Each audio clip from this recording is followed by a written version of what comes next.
Also hope you enjoyed today, Gladstone. Just before we start, I just want to share with you that one of our PhD alumni has published her book, Dr. Mary Fritz. You may, I don't know, those of you who were here last year, she presented a thesis and she concluded and graduated last year. And she's just set it out. She currently resides in the US, but she published a book, Customer Centricity, a sense-making framework for developing economies. So I hope that you'll find it interesting for read, and we just want to share that with you because we're obviously proud of any of our alumni who publish their work, Gladstone. As you will soon get to that point. So let me introduce our student speaker today, our PhD candidate, Gladstone Mtyoko. He's the Senior Divisional Manager, as you may have seen, at Mercedes-Benz in East London. And he's going to talk to us about the barriers to innovation and investigation into the South African automotive component supplier industry. I find it as a very technical engagement. I hope that you will help Hendrik to make it less technical for us by asking him relevant questions. And we also in our preparation decided that I will ask a few questions and then Gladstone can elaborate on that. So I want to start at the beginning. In a sense, Gladstone is quite far down the path of his research. So we almost need to make sure, for those of you who are still in the run with your thesis, how has he captured those important milestones that constitute a thesis, James? Like you still being in that process.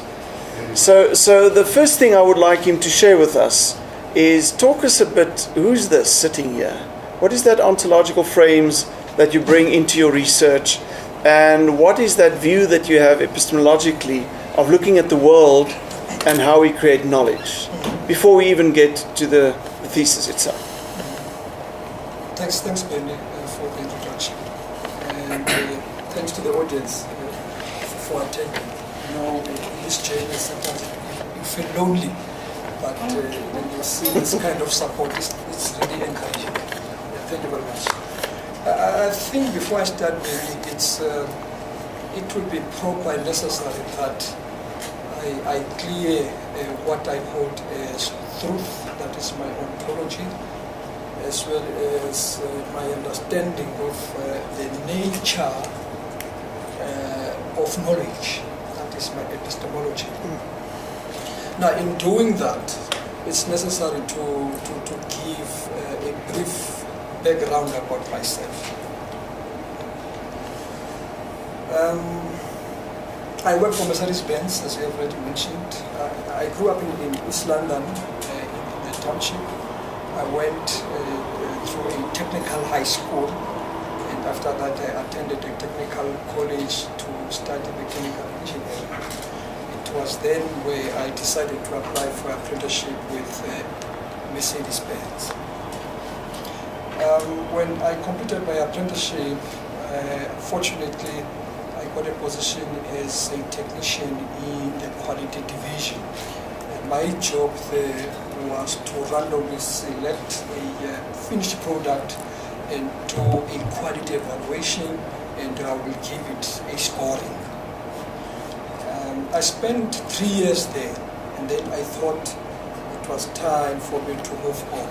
I think from my young age, I had this notion of, not spending more than 1,000 days in a job. Okay. So I decided it's time to move on. So I joined commercial vehicle technical development.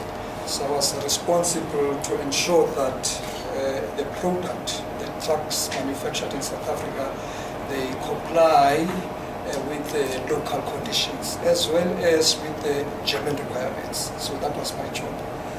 I also spent 3 years in that function, and I then decided again it's time to move on. So I decided to join passenger car engineering department.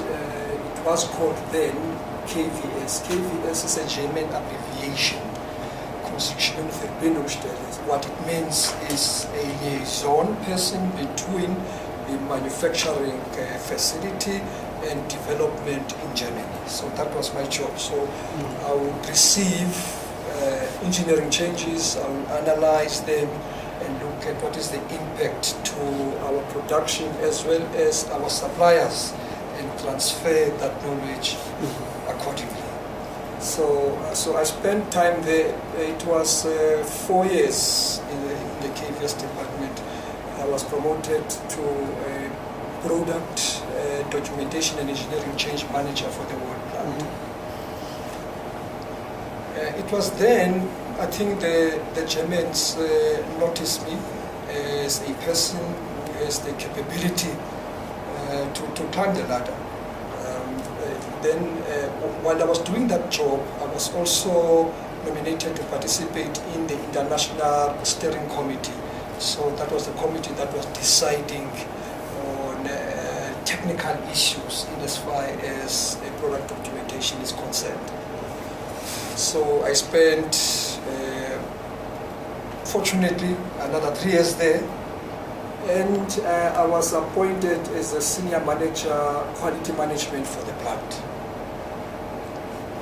Now, starting from my previous functions, KVS up to quality manager plant, I was also involved with our supplier development to make sure we bring our suppliers to an acceptable level and they comply with stringent quality requirements set by Mercedes-Benz. So I was in charge of the quality for the plant.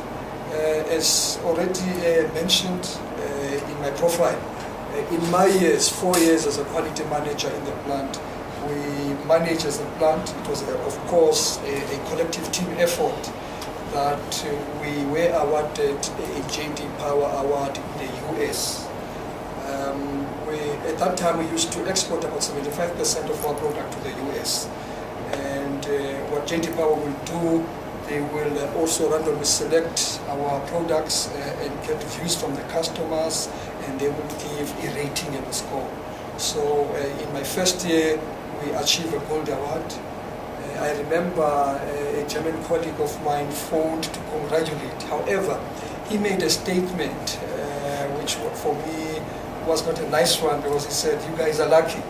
And I gave him a challenge and I said, "Look, phone me the following year when we receive a platinum." So in 2011, that was in 2010, in 2011 we were awarded a JT Power Platinum. So the colleague didn't phone, I had to phone and remind him. So that was the legacy I left in quality for 4 years, gold, platinum, gold. So I think I've done my part there. And then the executive leadership decided that I should then move to production. I'm now, since 2012, in charge of the C-Class assembly production at Mercedes-Benz. Now that you've heard my background, I think we can agree that my personal experience is a valid base for my ontology, the way I view what is the truth. I think we could be in the same understanding in as far as my ontological position is concerned. Can I ask something on that? From a research point, can we make the assumption, being your ontological base, to what extent did you become a very factual person, a very black and white person? You talk about product, you also talk about liaison. Or to what extent have you become a person that's aware of the fluidity of the system? That is a question. Look, for me it was a question of finding myself and trying to strike a balance between what I observe as a person, as well as the experience that the information that I solicit from the people that have been there before me. So that was very important. But today, when you're busy with your thesis, do you think of yourself as a person who can systemically understand the complexities, or do you put things German-like in boxes? No. I think in this journey, I came up to a different person. For example, my research is an action research as opposed to positivistic research. Because with positivistic research, my understanding is that it excludes the researcher from the frame, so that you prevent the contamination of the research. However, my understanding of the action research, which is my research, it recognizes that it's not possible to exclude oneself from the inquiry. Otherwise, reality is then distorted. Okay. All right. So that's important that we know that before we get to... Do you want to talk a bit about the epistemological perspective before you get to the title? Look, I think it all... my ontological position and my epistemological position, it's aligned. Okay. I think my epistemological position is congruent to my ontological position, which is my position is, what is true from a different circumstance may not necessarily be true from a different circumstance. Okay. So that's my position. Great. All right, and all of this led to a certain need for you to do something. So what's the title of your research? Yeah, my title of my research... Well, how did you get to that? Yeah, as I've given you the background, you may understand why I decided to choose such a title. My title is Barriers to Innovation Within the Automotive Component Manufacturers in South Africa. The reason I am passionate about that is, as I have mentioned, I have worked with our suppliers locally. I have been part of a supplier development team. I've went to overseas to argue with the development teams as well, the designers in Germany, to approve and allow that some of the components are manufactured in South Africa. The automotive industry is growing. However, I don't think the suppliers have the capability to innovate quickly and the necessary technology in order for them to ensure that they contribute meaningfully to the growth and development of the industry. So you would like to see that those component suppliers become more eloquent and contribute to the manufacturing and assembling of cars. All right. I have some examples, if I can make quickly. For example, as I've said, I've been to Germany where I argued with my colleagues that we have identified this component to be manufactured in South Africa, but it's not easy for the Germans to let go. To the extent that in some instances I will go to the European supplier, talk to the managing director to convince him to partner with me, and we go to the Daimler colleagues to convince them to bring the parts locally. And we've done that successfully. However, some of the components, as I speak with you, they back to Germany because the suppliers are not capable of ensuring that there is continuity as well as producing good quality as expected by the Germans. Great. What was the philosophical or theoretical frame that you used for your study? Through what lens must we look at you? Look, is there maybe, a lens? Maybe for me to ensure that we are aligned, Prof, is let me explain how I get to my theoretical framework. Good.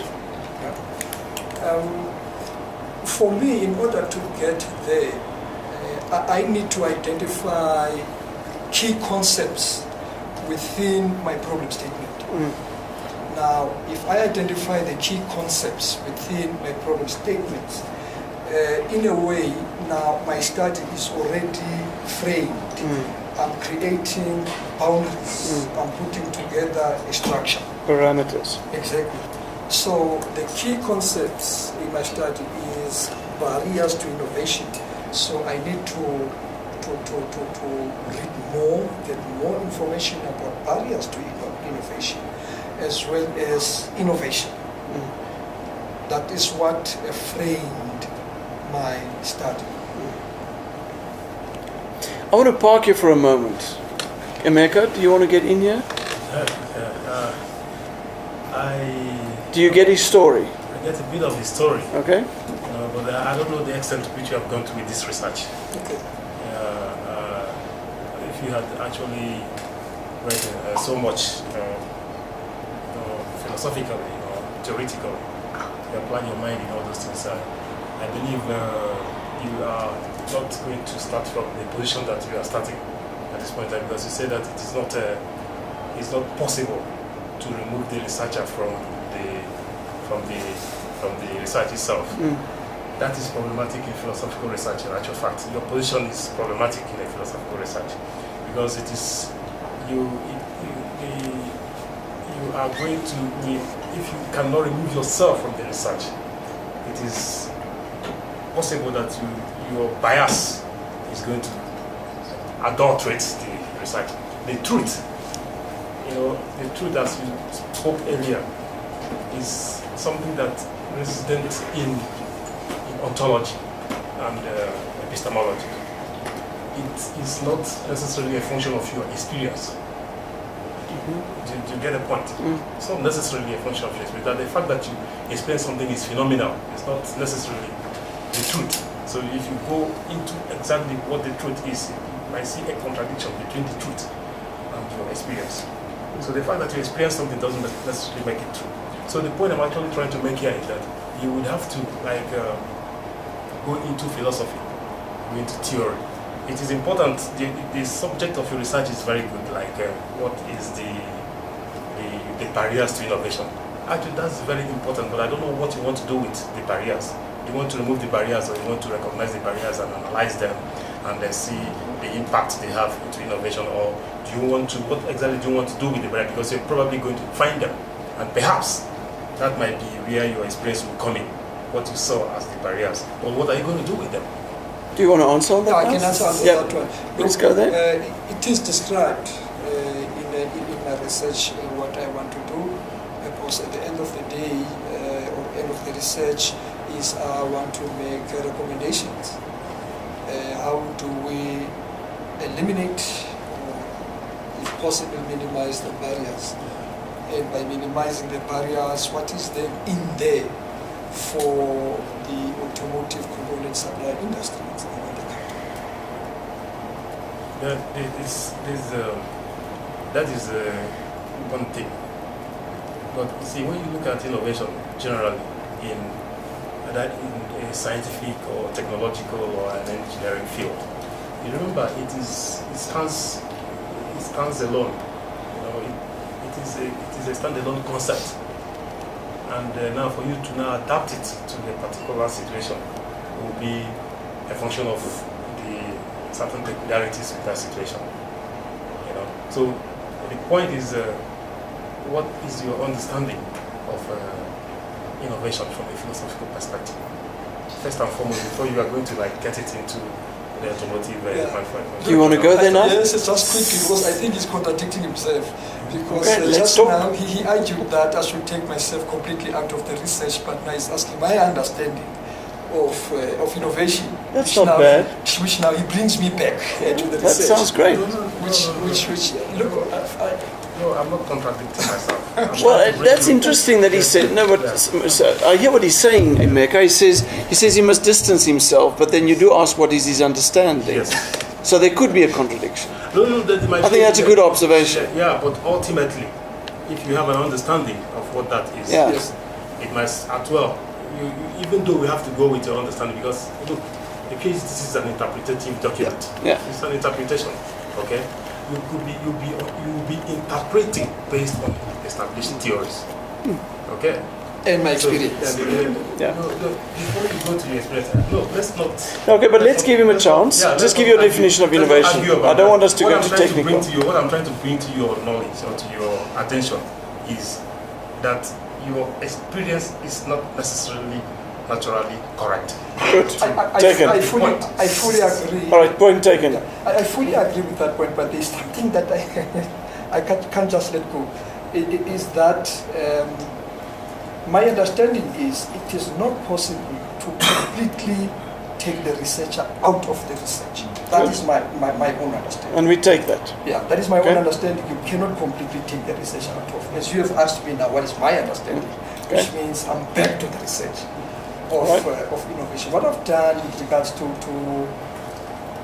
both barriers to innovation and innovation, I have done extensive reading, as well as I have developed a questionnaire which I used in the industry, coupled with my 25 years experience in the industry. I think I have the right tools to analyze and bring what is best from the starting. I would argue you've got relevant tools, not necessarily right tools, but that's okay. Relevant tools, I agree. Okay. All right. Henrik, do you want to comment on this debate? I just have a question a little bit different. So I was very interested in the story that you told, because I also come originally from with a very strong quality background, and what you explained was that with your experience with a German company, there is innovation going on. The problem is making a process out of it that's totally repeatable and controlling all the variables going in. Am I right? Because that's why the Germans take some of it back. So I just want to make sure from you, so is it the barriers to innovation that worry you, or is it more the ability to be able to capitalize on the innovation that's happened? That's a good question. Yeah, look, it's a good question. As I've already said, and I repeat it, what led me to the study is my finding. I found that the local suppliers do not have that capability to innovate quickly. Now you find that most of the suppliers, they rely on their sister plants in Europe. Okay. They just follow. By the time they introduce and implement, there's another new process change in Europe. And they also don't understand all the technology they went into the design in the first place, so they can't adapt. Exactly. Sorry, comment, yeah? Sorry, but we also can't afford it. I know I work with a lot of foundries, and they are battling at the moment to keep up with the legislation because of the fact that what they're asking for the small companies to implement will cost them too much to actually put it into place. The engineering that they're asking for is way too much for them.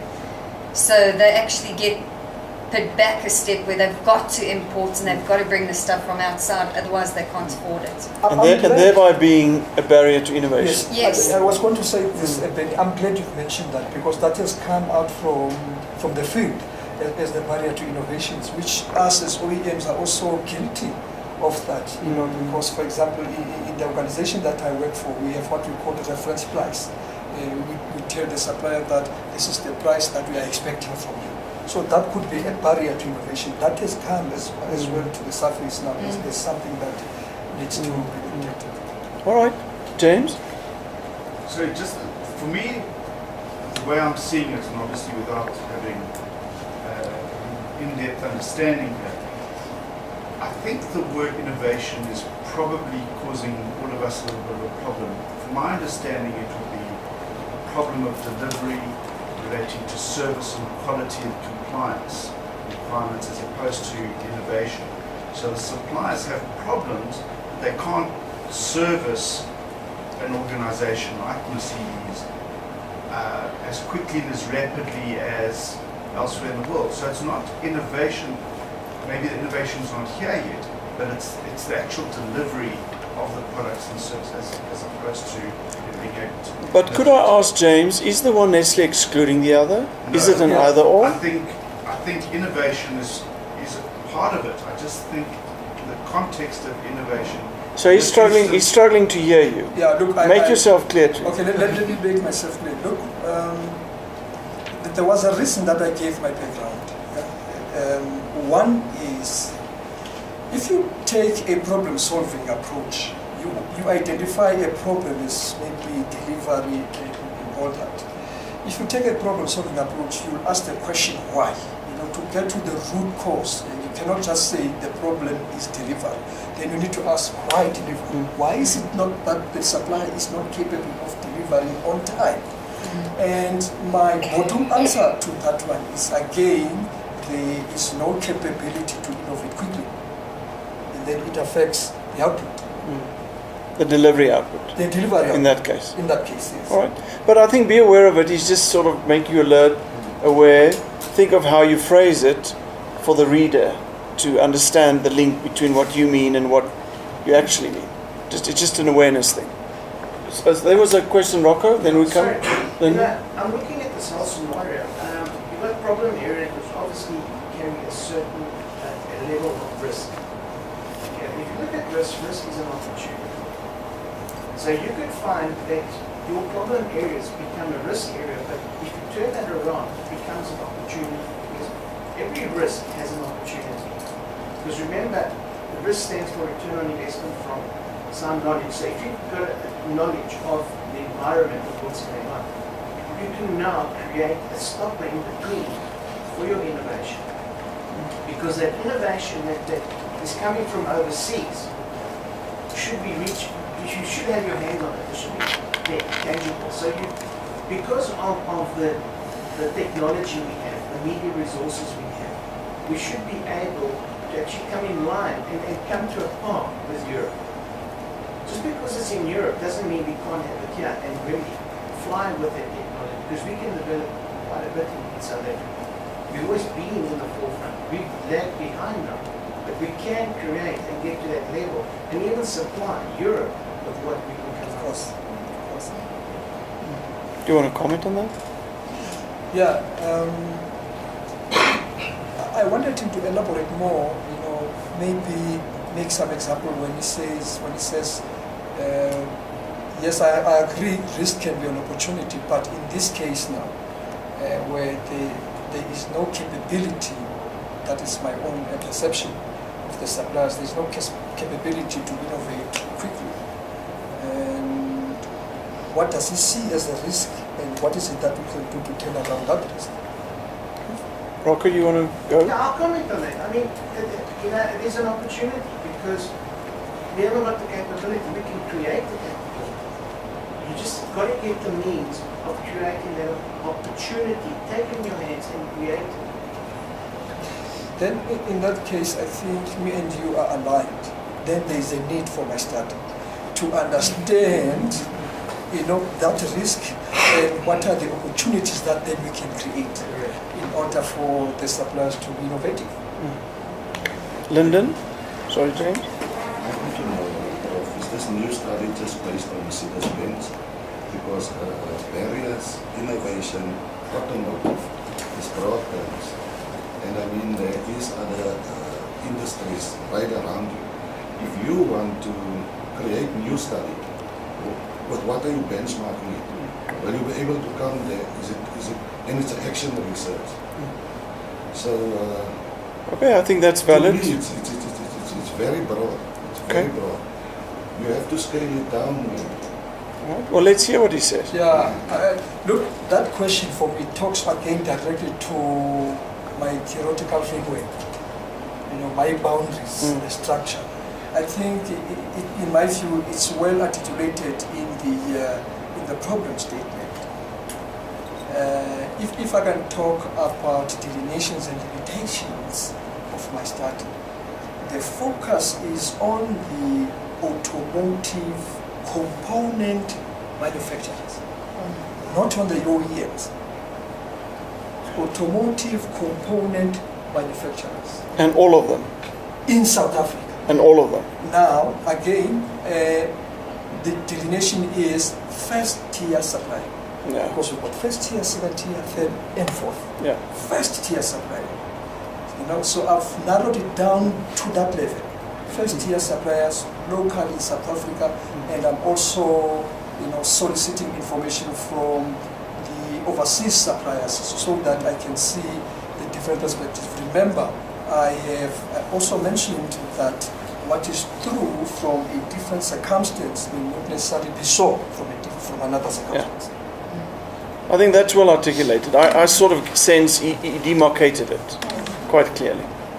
Do you want something to follow up, Lyndon? Then I just want one secondary investigation question. Yeah. Just one on your pieces. What is only one secondary investigation question? Just to see the link. This is the broad question, the primary question, but the investigation question, secondary to the primary question, will actually break your actual primary question down into certain stuff that you want to investigate. Because the new study that is going to be created here, as I can sense it, is just for Mercedes-Benz and the automotive. Give us a little bit more. It's very expensive. No. It's not for Mercedes-Benz. It's for the industry, automotive industry. Because what I'm intending doing is to ensure that the suppliers are not only our suppliers. They supply the OEMs. Is to bring them to the level where they can compete effectively with the overseas suppliers. So that is definitely not a Mercedes-Benz study. But what I'm trying to say is Mercedes-Benz experienced this hurdle and this barrier specifically with ex-supplier. It doesn't mean Nissan, Ford, BMW have the same experience with the supplier. You see, and that is why I'm saying if the new study will just be applicable to Mercedes-Benz, then I would understand. But if it's that broad, it's very expensive because you need to benchmark. Okay, do you want to just comment on quickly, that? something maybe I need to highlight, so to give you background information. Remember, when I was giving my brief background, I was saying I was part of the supplier development team. In South Africa, the supplier development team is not only from one OEM, it's cross-functional. You have a team that comes together from BMW, from Mercedes, from Nissan, from Ford, and they are involved in the supplier development. So it is not correct to suggest it. Okay, so it seems to me it is good. It is expensive, but he's doing it. It's from Mercedes-Benz. Yes. Yeah, I Brunel? want to just bring us back to the research. I think we're typically asking the wrong questions in this room. And I understand why, because it's a very interesting study. And it's an important study. But the more important thing really is to try and determine or try and develop new theory. So the Mercedes-Benz case could have been a BMW case, could have been a Calvinator case, could have been any kind of production case in South Africa. Because it's got to do with whether we are able to live. And it's not so much about Mercedes-Benz. The case that he's using is about Mercedes-Benz. But what we really want to find out is how we can enable people to innovate throughout the engineering system and more, throughout the country. So in fact, his case is providing a platform to develop theory, and then theory specifically relevant to South Africa, which can be applied in various industries. So the fact that it's not a BMW study, but it's a Mercedes-Benz study, is actually not relevant. What is relevant is that his study is done rigorously and with huge amount of integrity and validity, and then we can extrapolate the things that he's learned and the recommendations that he's making. Not only recommendations for Mercedes-Benz, but possibly be recommendations that will go to the Department of Science and Technology, where the innovation issues are very important, but it could then also become an advancement and pushing of theory in relation to the innovation knowledge base. And that's what we really want ultimately with research, is to push the theory to add. So we're not stuck. Yes, we start with a particular theoretical framework, but we can add to it. We can push the boundaries of that theoretical framework, and that would be valuable in the research. That would be what we would be looking for. Towards the end of it. Yeah, there should almost be somebody already eyeing the possibility of taking the results of this study and looking at developing a development framework for automotive supply and manufacturing, Precisely. based on what he started in his study. Yes, so I hear you. We must make those linkages as we go along. James, you all right? There's somebody behind me, and James. Then I'll get to you. Yeah, Sorry. The area that has really stimulated innovation in the automotive component industry has, I think, been the significant change in regulations. When we go back 35 years ago, I was involved in a study on local content then. And then local content was stimulated by saying that the manufacturers had to have a 65% or 60% content by weight. And that caused crazy innovations. I know BMW rejected a high-strength, lightweight steel that ISCOR produced because they'd rather have the thick, heavy steel because it increased the local content by weight. You then moved to a situation where it was based on value, but that caused manufacturers to simply up their prices of local goods because local value add was a way to increase the value. That just pushed up the price of motor cars. They then moved to, I think, what we've got now, and I'm not totally familiar with all the regulations, but I understand them that based that you can have a system of offset whereby if you export, you can get offset for duties. And that has created, I think, the correct stimulus to innovation because it enables scalability. It means that a component manufacturer is now encouraged not just to sell to the local market, but to sell to the world. Yes. And that I think is probably one of the greatest innovations in the South African automobile industry. Okay. Which, by the way, is a very significant industry in terms of its linkages to so many other components of manufacturing. It provides a base demand for so many different activities. It's a very important industry, which an importance of it in solving our problems of industrialization, I think, are not adequately stressed. That's a very important point that you are raising, and I've touched on that aspect in my research. However, for me, the danger is to rely on the legislation, because legislations change. For example, the previous one that was where the exporters were getting incentive, I think it expired in 2012. And the suppliers were so nervous that what is going to happen after that. Even this new one, it's got a time frame, it's going to end. So my view is we need to have something that is sustainable without relying on the legislation. I'll give you an example of the American legislation AGOA, which supports exports from South Africa to the US. Last year, Obama gave a date that if you guys don't come to the party by this date, forget it. So we should be very, very careful of that scenario.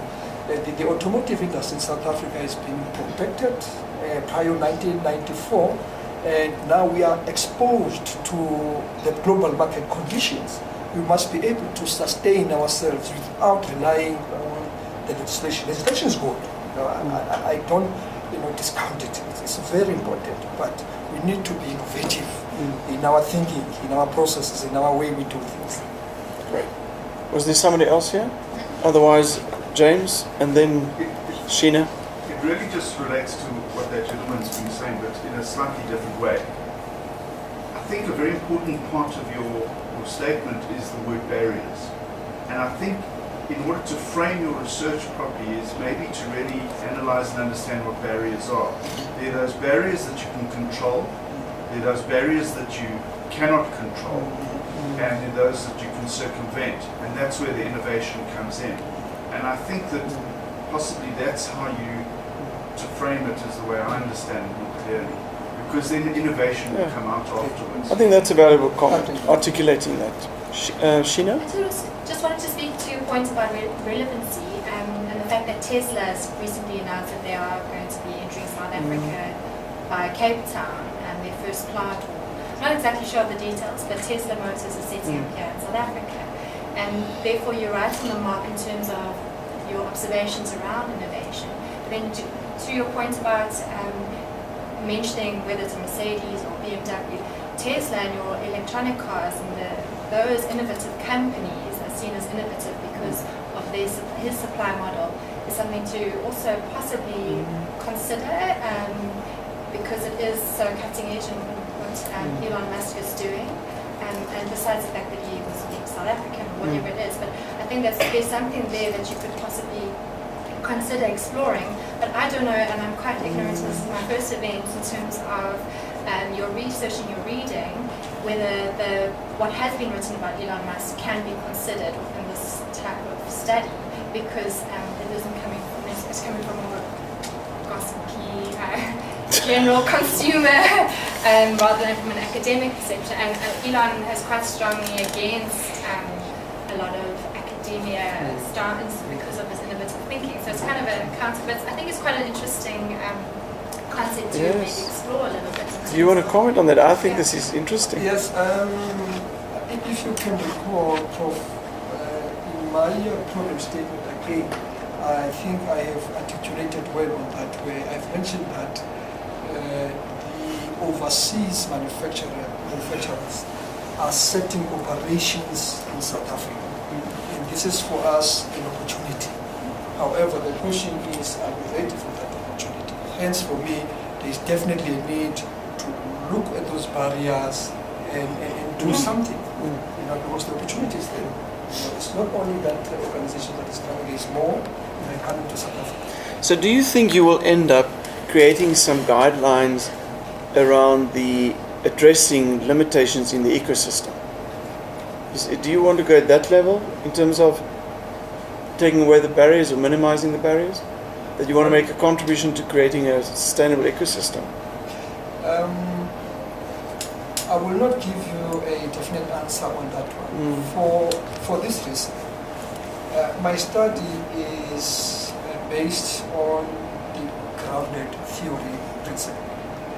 Strauss-Copeland grounded theory. So I have to allow data to emerge, and then information will come as to which direction we need to follow. So that's why I said it's not possible to remove the researcher completely from the research. However, with grounded theory, you can also allow data to provide information. You code it, you group it, and so it's very difficult at this stage to say this is the line to follow. Well, maybe it's tempting you, because he hasn't spoken about his methodology a lot, but now he has addressed the matter. And I think this is a very valuable point he's making to those of you who are still busy in that phase. He doesn't have a preconceived idea of what the end goal should be, because he's working, as he said, qualitatively with a grounded theory mindset. So he's saying, I've got an idea around barriers to innovation. Let's see where does it take us. It may take him nowhere. Why? Because he's allowing, through grounded theory, Simon, his participants actually to tell him what will be the end result. Any comments on that, Sophie? As a mathematician. As a mathematician, we've got grounded theory. Simon? Yeah, I believe that where there's a challenge, there's also an opportunity for somebody else to benefit. Looking at the challenges that you're trying to pick up from the automotive industry, I think with that we can actually come up with the significance of this research. And the significance for me will be to actually create opportunities for South Africa to improve in that very particular line of development so far as innovation is concerned. Otherwise, if you say the Germans are coming to start putting plants here, you might realize that there's another challenge that will be coming up. And that challenge might be human capital development. Perhaps one of the reasons why there's a challenge now is because human capital-wise, the Europeans are better, and South Africa is lacking.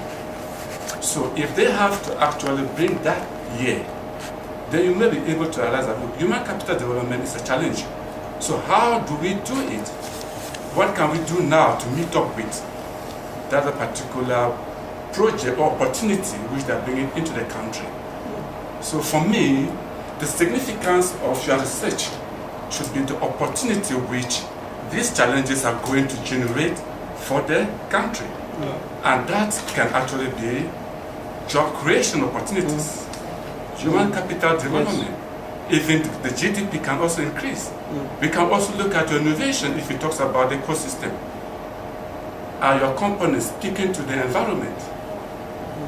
How can that happen? Is that going to help to reduce the emission tax that we are paying now? Or is actually going to make it to increase? So how is the rate of gas emission here and there insofar as the automotive companies are concerned? So let us say, try to look at the significance of your research from the opportunities which these challenges are going to generate. In that particular context, you might be able to answer anybody what is the significance of your study. You don't need to wait when you finish, then you see it there. You just need to know that these challenges are going to generate opportunities. And then simple. Well, there you have it. Okay, I think our time is running out. I want to say thank you very much for sharing with us today, Gladstone. I like the fact, Emeka, that there's a logic in his thinking. Just saying it to you, you know. There's a logic. And I think that's important for those of you who are busy with your study also. It is to articulate that argument. And I feel very comfortable that you know where you want to go. I think you've got some great suggestions that you could look at, and making sure that you don't, close the gap too soon, but keep it open-minded. So good luck with that. Any questions you have to us? Thank you very much. It's not a question, but it's just a statement. Because you spoke about human capital, the technology that is overseas. They use that to compete maybe against developing countries like ours. However, there is something that businesses in South Africa that they are missing. My view is you can import best processes, best technologies, but there's something that I think in South Africa we are endowed with is culture in people. Something that you cannot copy. The Germans know. We have a culture in our organization that they cannot copy. That, for me, is something that we need to exploit as leaders of organizations in South Africa. Thank you very much. Gladstone's just going to stay a few more minutes, then he's going to leave because he must get his flight back to the office. So you can just stay with us for the next few minutes, but he will leave soon.